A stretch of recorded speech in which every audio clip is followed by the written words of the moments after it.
हमारे साथ इस वक्त मौजूद हैं फतेहपुर सीकरी लोकसभा सांसद राजकुमार चाहर और किसान मोर्चा के राष्ट्रीय अध्यक्ष भी हैं।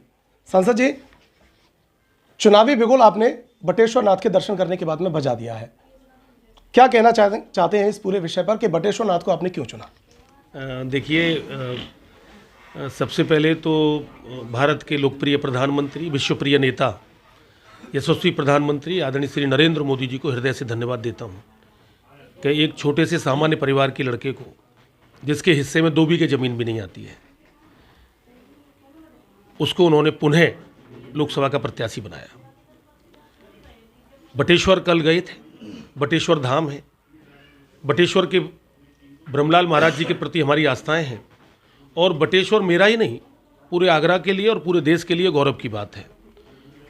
वो बटेश्वर धाम भी है, सौरीपुर भी है और पूर्व प्रधानमंत्री, हम सबके जो जनप्रिय नेता रहे, भारत रत्न श्री अटल बिहारी वाजपेयी जी का गांव भी है। तो मैं समझता हूं कि ये मेरा सौभाग्य है कि मैं माननीय अटल जी के क्षेत्र से आता हूं। मेरा क्या क्षेत्र, माननीय अटल जी के क्षेत्र से आता हूं, तो इसलिए चुना। और आपने देखा कि किस प्रकार से कल जब यहाँ से चले तो मोदी जी के संकल्प विकसित भारत का जो काफिला चला, सैकड़ों लोग, सैकड़ों गाड़ियाँ और हजारों लोग जुड़ते चले गए। हर एक कदम पर मुझे लगता है कि आगरा से प्रारंभ करके बटेश्वर तक पहुँचते पहुँचते, हम यहाँ से 11 बजे चले थे घर से, 5:30 बजे बटेश्वर पहुँचे हैं।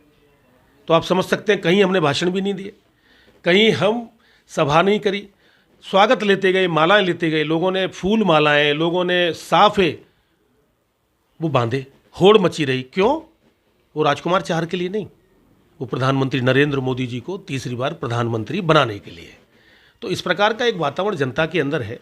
लोगों ने स्वागत किया, सत्कार किया, फूल मालाएं पहनाई, बड़ी बड़ी मालाएं पहनाई, साफे पहनाए, और जो लोग रास्ते में सैकड़ों गाड़ियाँ जो चल रही थी और कार्यकर्ता जो जा रहे थे, उनको जगह जगह स्वागत और सम्मान भी किया और उनको नाश्ता भी कराए, भोजन भी कराए, चाय भी पिलाई, मिठाई भी खिलाई। तो मैं समझता हूँ कि इस तरह का एक वातावरण, ये 19 से भी बहुत आगे का वातावरण आज मैं देख रहा हूँ कि मोदी जी के प्रति और उत्तर प्रदेश के मुख्यमंत्री योगी आदित्यनाथ जी के प्रति, भारतीय जनता पार्टी के प्रति जो जनता में, आम जनमानस में जो उत्साह है, वो ज़बरदस्त है।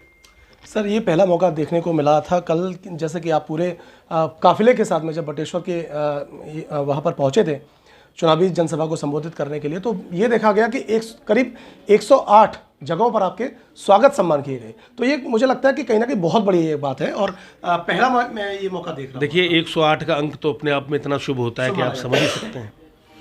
और जो हमारा रूट था, उस पर 15 स्थानों पे शायद रूट पे हमने रखा था कि 15 स्थानों पे जो हमारे पास कार्यकर्ताओं की जानकारी आई कि सब हम इस स्थान पे मोदी जी का जो काफिला जा रहा है उसका हम स्वागत करना चाहते हैं। तो 15 की जगह 100 से अधिक स्थानों पे लोगों ने स्वागत किया। स्वयं लोग उमड़े, स्वयं लोग आए और उत्साह के साथ आए। फिर एक बार मोदी सरकार, अब की बार 400 पार, और नारा लगा रहे थे कि फतेहपुर सीकरी की जनता, अब की बार जो जीत का अंतर है वो 7 लाख पार, ये जनता बोल रही है। तो मैं समझता हूँ कि ये एक बड़ी प्रचंड विजय माननीय मोदी जी के नेतृत्व में भारतीय जनता पार्टी की फतेहपुर सीकरी से होने जा रही है। सर, फिलहाल तो हालांकि कांग्रेस के भी पत्ते नहीं खुले, लेकिन माना जा रहा है कि इस सीट से पूर्व की तरह 19 की तरह ही इस बार भी राज बब्बर आपके सामने चुनाव लड़ सकते हैं। तो इस सीट पर 2 राज आ रहे हैं चुनाव लड़ने के लिए, तो आप मानते हैं कि किसका राज होने वाला है इस बार? देखिए, हम तो सेवक हैं। कांग्रेस पार्टी ने राज किया, कांग्रेस पार्टी ने शासन किया, मोदी जी ने सेवा की। मोदी जी का सेवा काल, और राजकुमार भी बहुत सेवक ही है, तो हम तो सेवा काल वाले लोग हैं, हम तो सेवा करते हैं, वो राज वाले लोग हैं। मेरा कहना है कि हाथ का पंजा चुनाव चिन्ह है कांग्रेस का। तो जो भी चुनाव लड़ने आए, वो तो जो भी पार्टी है वो अपना कैंडिडेट तय करती है, जनता फैसला करती है कि वो देश के प्रधानमंत्री के रूप में नरेंद्र मोदी जी को चुनना चाहते हैं या कांग्रेस पार्टी के युवराज, कांग्रेस पार्टी के शहजादे, और जो पारिवारिक व्यवस्था का जो धरोहर है, जो पोषक है, जो भ्रष्टाचार में अखंड रूप से डूबी हुई कांग्रेस पार्टी का जो राजकुमार है। हम तो जनता के राजकुमार हैं। तो जो कांग्रेस पार्टी ने जो पाप किए हैं, उनका नेता राहुल गांधी है। तो राहुल गांधी का कोई प्रत्याशी आएगा, एक नरेंद्र मोदी का प्रत्याशी है। तो आप जानते हो जनता क्या करने वाली है। तो मोदी जी को तीसरी बार प्रधानमंत्री बनाने के लिए जनता प्रचंड बहुमत से भारतीय जनता पार्टी को जिताएगी। और कांग्रेस पार्टी की मैं इतना ही कहूँगा, मैं इसमें नहीं जाऊँगा कि वो तो उनकी पार्टी का निर्णय होता है, वो किसको लड़ाएंगे, कोई भी लड़े, वो अलग बात है कि अभी तक की जानकारी में राहुल गांधी भी मैदान छोड़ के भाग गए हैं। अभी तक की जानकारी में सोनिया गांधी जी भी मैदान छोड़ के भाग गई हैं। प्रत्याशी भी नहीं मिल रहे हैं। कोई भी लड़े उससे कोई फ़र्क नहीं पड़ता। चुनाव चिन्ह तो अभी मैं कल बैठा था एक जगह, तो किसी ने कहा कि साहब कोई प्रत्याशी आ रहे हैं पर्यटन करने के लिए, पर्यटन करने के लिए। अब आएंगे नहीं आएंगे ये उनका काम है, वो कांग्रेस पार्टी का काम है कि कांग्रेस पार्टी किसको अपना प्रत्याशी बनाती है, लेकिन उनका चुनाव चिन्ह हाथ है और मोदी जी का चुनाव चिन्ह कमल का फूल है। तो देश की जनता चाहती है मोदी जी को प्रधानमंत्री बनाना, और मेरे क्षेत्र की जनता, फतेहपुर सीकरी लोकसभा क्षेत्र की जनता, आप देखिएगा, पिछली बार भी मैंने कहा था और आज भी मैं कह रहा हूँ, पिछली बार 4,95,000 से जीत थी। कांग्रेस पार्टी की जमानत 2,000 वोटों से बची थी। इस बार कांग्रेस पार्टी की जमानत जब्त जनता करा देगी, इतना मैं बताना चाहता हूँ। सर निसंदेह आपने 2019 से लेकर 24 तक के आपने काफ़ी ऐसे विकास कार्य किए हैं जो एक ऐतिहासिक है और जिनका मुझे लगता है कि वो आने वाले समय भी कोई पूरा नहीं कर सकता था, जैसे कि गंगा जल प्रोजेक्ट का सबसे बड़ा काम हुआ। तो आपको लगता है कि कोई ऐसा फतेहपुर सीकरी लोकसभा में कोई ऐसा कार्य रहा हो जो काफ़ी प्रमुख रहा हो, लेकिन वो आपके विकास कार्य से वंचित रह गया? देखिए, मैं सबसे पहले तो पुनः देश के यशस्वी प्रधानमंत्री आदरणीय श्री नरेंद्र मोदी जी का हृदय से धन्यवाद करता हूं, और उत्तर प्रदेश के मुख्यमंत्री योगी आदित्यनाथ जी का भी, और देश के जो हमारे जल शक्ति मंत्रालय के मंत्री हैं श्री गजेंद्र सिंह शेखावत जी का भी। जल जीवन मिशन योजना आई 2019 में, उससे पहले नहीं थी। पहले शौचालय दिए, आवास दिए, लोगों के लिए सिलेंडर दिए, गैस दिया, बहुत सारे काम मोदी जी ने आवास से लेकर कितने सारे काम लोगों के लिए किए। इस बार का जो सबसे बड़ा काम मेरी नज़र में मैं देखता हूँ, भारत आगे बढ़ रहा है, हर क्षेत्र में आगे बढ़ रहा है, लेकिन पीने की पानी की समस्या सब जगह थी। कांग्रेस पार्टी ने उसकी तरफ कभी नज़र नहीं डाली। और फतेहपुर सीकरी लोकसभा क्षेत्र की आप बात करें तो अकबर के समय से पेयजल की समस्या चली आ रही थी। खारे पानी के गांव, फ्लोराइड युक्त पानी, दूषित पानी, जिस पानी को पिया नहीं जा सके। कई गाँव में मैं जाता था आज से 20 साल पहले भी, तो मैं पानी पीता था तो एक घूंट लेने के बाद मैं सोचता था कि कैसे पी सकते हैं इस पानी को।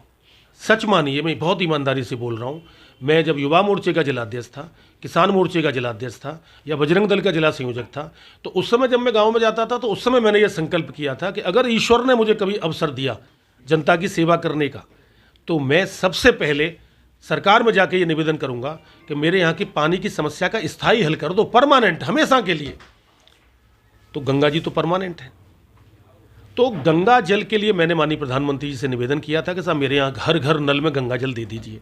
आप कल्पना करिए साहब, 50 करोड़ नहीं, 100 करोड़ नहीं, 200 करोड़ नहीं, 500 करोड़ नहीं, 4,000 करोड़ की योजना माननीय प्रधानमंत्री जी ने फतेहपुर सीकरी क्षेत्र की जनता को दी, और ये कहते हुए दी कि जिस क्षेत्र की जनता ने उत्तर प्रदेश में सर्वाधिक वोट शेयर मोदी जी को दिया है, तो मोदी जी ने कहा कि ये हक बनता है उनका कि उनकी समस्या का स्थायी समाधान ये नरेंद्र मोदी करेगा। ये नरेंद्र मोदी की गारंटी है, ये राजकुमार चाहर की गारंटी नहीं है साहब। राजकुमार चाहर ने तो एक जनप्रतिनिधि के नाते प्रस्ताव रखा, एक निवेदन किया, और मोदी जी ने देर नहीं करी। आपने देखा होगा गांव-गांव 4,000 करोड़ की योजना में जलाशय बन रहे हैं, टंकियों के निर्माण कार्य शुरू हो गए, 250 से 300 गाँव में अब तक खुदाई और पाइपलाइन डल चुके हैं, और 2024 के अंत तक, दिसंबर से लेकर या जनवरी तक, 25 की जनवरी तक हर घर में नल से गंगा जल पहुंचेगा। टोटी खोलेंगे, नल से गंगा जल निकलेगा। कितना बड़ा काम है।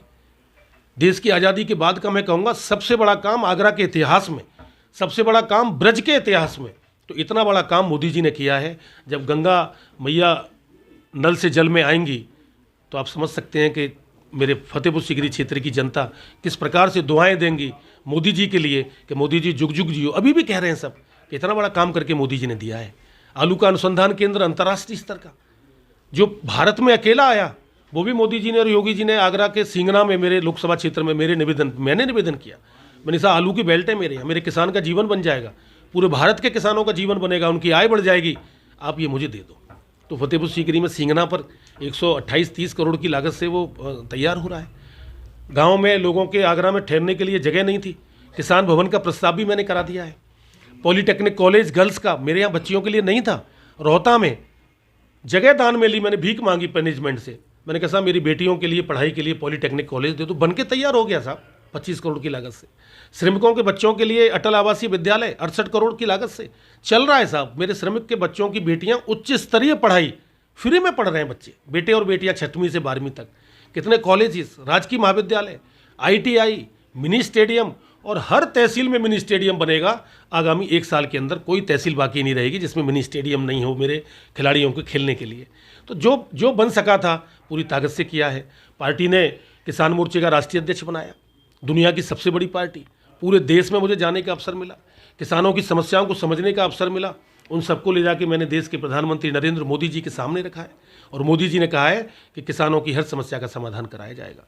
तो जो बन सकता था दिन और रात जी तोड़ मेहनत करके ईमानदारी के साथ, बिना किसी भी प्रकार का कोई, आप बता दीजिए अगर आज तक कभी किसी ने ये कहा हो कि राजकुमार चाहर ने ये गलत काम कर दिया है, तो मैं क्योंकि मोदी जी का सिपाही हूँ, मैं कोई गलत काम नहीं कर सकता, क्योंकि मोदी जी का सिपाही हूँ, भारतीय जनता पार्टी का कार्यकर्ता हूँ। एक विचारधारा को लेकर हम काम कर रहे हैं। हाँ, कांग्रेस पार्टी, अन्य जो विपक्षी राजनीतिक दल हैं जो परिवारवाद से पोषित, उन्हें अपने केवल परिवार के अलावा कोई नहीं दिखता है। राजनीति में जो व्यक्ति आता है वो अपने परिवार की चिंता करने नहीं आता साहब। वो इसलिए नहीं आता कि मैं ही रहूं, मेरा बेटा एमएलए बने, मेरा बेटा एमपी बने, मेरा भाई बन जाए, मेरा ये बन जाए। यही तो कर रहे हैं कांग्रेस पार्टी और सभी अन्य राजनीतिक दल, सब परिवारवादी तो हैं ही। तो जो परिवारवादी पार्टियां हैं उनके लोगों को जरूर अच्छा नहीं लगता कि मोदी जी जैसे गरीब परिवार से आके प्रधानमंत्री बने, योगी जी जैसे एक संत हमारे उत्तर प्रदेश के मुख्यमंत्री बने, राजकुमार चाहर जैसा एक गरीब किसान का बेटा सांसद और दोबारा सांसद बने। तो कुछ लोगों को तकलीफ होती है, विपक्षी दलों के लोगों को। होने दीजिए साहब। लोकसभा क्षेत्र फतेहपुर सीकरी की जनता और देश की जनता नरेंद्र मोदी जी को तीसरी बार प्रधानमंत्री चुनना चाहती है और प्रचंड बहुमत से फतेहपुर सीकरी से क्षेत्र की जनता जिताएगी। सर, जनता के नाम कोई संदेश देना चाहिए? मैं जनता से ये निवेदन करना चाहता हूँ, मैं प्रार्थना करना चाहता हूँ कि देखिए, मोदी जी ने हमको बहुत दिया है, विकास के लिए उन्होंने खजाने खोल दिए हैं, बहुत दिया है, और आने वाले समय में मोदी की गारंटी में फिर हमको मिलने वाला है। मैं यही निवेदन करूँगा कि आप सब मिलकर, पिछली बार जो आपने समर्थन मोदी जी को किया उनकी सरकार को बनाने के लिए, मुझे उसमें सांसद चुना, सांसद के नाते मुझ पर जो बन सका मैंने किया, सबका सम्मान भी किया, सबको प्यार भी दिया, सबका साथ, सबका विकास, सबका विश्वास, सबका प्रयास, इस मंत्र को लेकर चला। मैंने किसी के खिलाफ कोई गलत काम भी नहीं किया, सबका सम्मान भी मैंने किया है। तो मोदी जी के लिए मैं चाहता हूं कि एक बार पुनः प्रचंड बहुमत के साथ, पिछली बार 4,95,000 से आपने मोदी जी को जिताया था, इस बार 7 लाख से ज़्यादा जीत हो, पूरे देश में हल्ला मचे कि फतेहपुर सीकरी की जनता ने प्रचंड बहुमत से मोदी जी को नंबर 1 पर जिता के भेजा है अपने क्षेत्र से, सर्वाधिक वोट दिया है सीकरी की जनता ने। जब ऐसा होके जाएगा तो 495 से जीते तो 4,000 करोड़ से लेकर कितनी सारी योजनाएं आई हैं, इस बार और प्रचंडता से जीतेंगे तो कायाकल्प हो जाएगा फतेहपुर सीकरी लोकसभा क्षेत्र का। मैं यही लोगों से प्रार्थना करना चाहता हूँ। बहुत बहुत शुक्रिया सर आपका। तो ये थे हमारे साथ फतेहपुर सीकरी लोकसभा सांसद राजकुमार चाहर, जिनका साफ तौर पर कहना है कि जिस तरह से उन्होंने 2019 से लेकर 2024 के बीच में जो भी विकास कार्य किए हैं, उसमें सबसे बड़ा जो कार्य है गंगा जल प्रोजेक्ट वाला, जो आने वाले समय में भी कोई भी अन्य नेता नहीं कर सकता था, जो प्रधानमंत्री मोदी जी के द्वारा उनके माध्यम से किया गया। आने वाले समय में जो भी विकास कार्य जो अधूरे रह गए, खासतौर पर मिनी स्टेडियम पर उन्होंने प्रकाश डाला। उनका साफ तौर पर कहना है कि यदि अगली बार जनता उन्हें फिर से आशीर्वाद देती है तो वो मिनी स्टेडियम पर काम करेंगे और तमाम जितने भी जनता से जुड़े जो विकास कार्य हैं उनको भी पूरा कराएंगे। देखते रहिए टाइम्स ऑफ न्यूज़। नमस्कार।